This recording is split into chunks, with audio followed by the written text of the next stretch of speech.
10واں رکوع سورہ بنی اسرائیل کا شروع ہوتا ہے آیت نمبر 85۔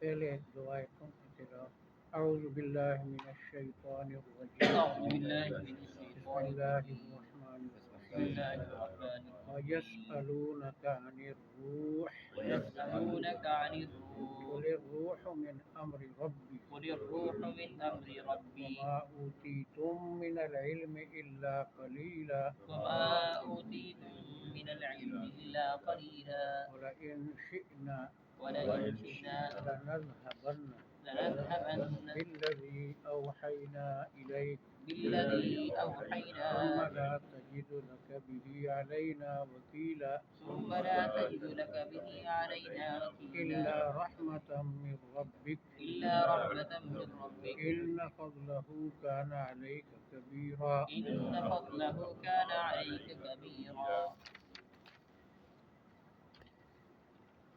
وَيَسْأَلُونَكَ ويسألونك، اور آپ سے پوچھتے ہیں اور آپ سے پوچھتے عن ہیں الروح عن الروح، روح کے بارے میں۔ روح کے بارے میں. قُلِ الروح من امر ربی، قل الروح من امر آپ ربی، جواب دیں کہ روح میرے رب کا حکم ہے۔ آپ جواب دیں کہ روح میرے رب کا حکم ہے. وما اوتیتم وما اور اوتیتم، تمہیں نہیں دیا گیا تمہیں نہیں دیا گیا من العلم من العلم علم الا قلیلا الا قلیلا، مگر تھوڑا، مگر تھوڑا. اللہ کے علم کے مقابلے میں بہت تھوڑا۔ وَلَئِن شِئْنَا ولئن شئنا، اگر ہم چاہتے اگر ہم چاہتے لَنَذْهَبَنَّ لنذهبن، لے جاتے لے جاتے بِالَّذِي أَوْحَيْنَا إِلَيْكَ بالذی وہ اوحینا، قرآن جو آپ کی طرف وحی کیا، وہ قرآن جو آپ جیسے آپ کو دیا ہے آپ سے چھین بھی سکتے تھے۔ ثم لا تجد لك ثم لا تجد پھر لك، نہ پاتے آپ اپنے لیے پھر اپنا پاتے آپ اپنے بھی لیے اس قرآن کے لیے اس قرآن کے علینا وکیلا علینا ہمارے وکیلا، مقابلے میں کوئی کام بنانے والا ہمارے مقابلے میں الا رحمتا من ربک الا رحمۃ من ربک، مگر تیرے رب کی طرف سے رحمت کی وجہ سے، میرے رب کی طرف سے رحمت کی یعنی یہ وجہ سے. چھینا نہیں جائے گا۔ ان فضلہ ان فضلہ، بے شک اس کا احسان بے شک اس کا کان احسان علیک کبیرہ کان علیک کبیرا، آپ پر بہت بڑا ہے۔ آپ پر بہت بڑا ہے. یہ جو پہلی آیت ہے روح کے بارے میں کہ آپ سے روح کے بارے میں پوچھتے ہیں، تو آپ فرما دیں کہ یہ رب کا حکم ہے اور تمہارا علم کم ہے۔ اس پر یہ پوچھنے والے یہودی بھی تھے اور مکے والے بھی۔ مکے والوں نے یہودیوں سے سوالات پوچھے تھے کہ ہم اس شخص سے ایسے سوال کریں پتہ چلا یہ نبی ہے یا نہیں، تو انہوں نے جو سوالات بتائے تھے ان میں یہ بھی تھا کہ یہ مکی صورت ہے، تو وہاں پر بھی سوال ہوا۔ بخاری شریف میں آتا ہے حضرت صلی اللہ علیہ وسلم عبداللہ بن مسعود اور چند صحابہ کے ساتھ مدینے میں چل رہے تھے، تو آگے یہودیوں کی چند آدمی بیٹھے تھے، انہوں نے دیکھ کر کہا کہ اس سے روح کا سوال کرو۔ دوسروں نے کہا مت کرو، اگر صحیح جواب دے دیا جو ہماری کتاب میں ہے تو پھر ماننا پڑے گا، نبوت ماننی پڑے گی۔ انہوں نے کہا نہیں ہم پوچھیں گے، تو سوال کیا تو آپ خاموش ہو گئے تھوڑی دیر، اور پھر یہ آیت پڑھ کر سنیں کہ روح کی حقیقت کو تم نہیں پہچان سکتے۔ یہ جو میرے سامنے حاشیہ ہے یہ شیخ الاسلام مولانا شبیر احمد عثمانی رحمہ اللہ کا حاشیہ ہے، جو دیوبند میں پیدا ہوئے، دیوبند شہر کے رہنے والے تھے، دارالعلوم دیوبند کے سرپرست تھے اور مسلم لیگ کے لیڈر تھے، اور جنہوں نے کراچی میں پاکستان کا پرچم جناح صاحب کی درخواست پر لہرایا، اور جو بڑے